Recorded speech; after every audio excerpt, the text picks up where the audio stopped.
लग्नाचे दागिने म्हणजे श्रीमंत पेशवाई दागिने, नाशिकचे सुप्रसिद्ध सराफ मयूर अलंकार सराफ। ताज्या बातम्यांसाठी नाशिक न्यूजच्या YouTube चॅनलला सबस्क्राईब करा आणि बेल आयकॉनला प्रेस करा।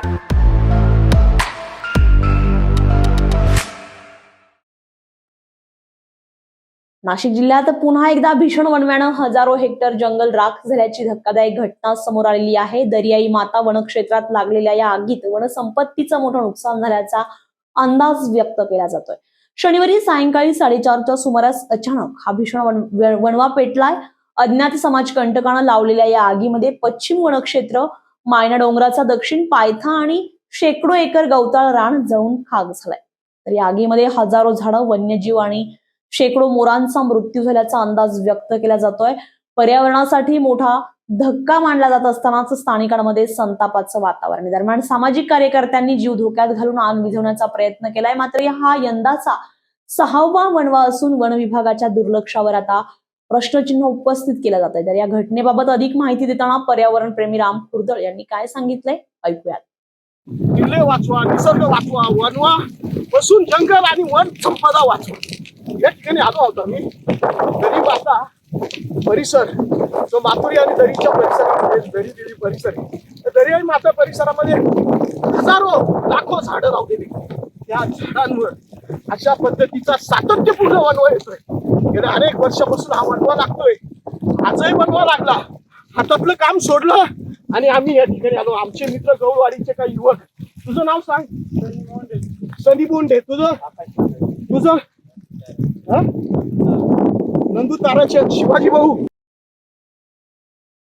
आम्ही हा वनवा विझवण्यासाठी सातत्यपूर्ण झटतोय। बराचसा वनवा विझवला, परंतु वनव्याची दाहकता आणि हवा इतकी मोठ्या प्रमाणात आहे, हा वनवा विजत नाहीये। प्रयत्न आटोक्याचे चालू आहे आणि हे प्रयत्न चालू असताना तुम्हाला सांगतो, पर्यावरणासाठी राबणारे हात जास्तीत जास्त हा वनवा विझवण्यासाठी, वनवा लागू नये म्हणून काम करण्यासाठी, जाळपट्टी उभारण्यासाठी सातत्याने आले। आपण एवढं मोठं आंदोलन करतो, मोर्चे काढतो, पण अरे हा वनवा कोण विझवणार? ग्रामीण भागातले थोडे हात वनवा विझवतात, हजारो झाडं क्षणात नष्ट होतात, जैवविविधता नष्ट होते, पर्यावरण, वन्य प्राणी सगळे नष्ट होतात। आणि अशा परिस्थितीमध्ये हा वनवा विझवण्यासाठी तुम्ही आम्ही आटोक्याचे प्रयत्न केले पाहिजे। एक शास्त्रोक्त अभ्यास आम्ही वनवा विझवण्याचा केलेला आहे, त्या संदर्भात आमचे प्रयत्न चालू आहे। मात्र समाजाचा प्रतिसाद जोपर्यंत येत नाही तोपर्यंत तापमान हे वाढत राहणार, जैवविविधता नष्ट होणार आणि पर्यावरण आणि निसर्गाची हानी होत राहणार।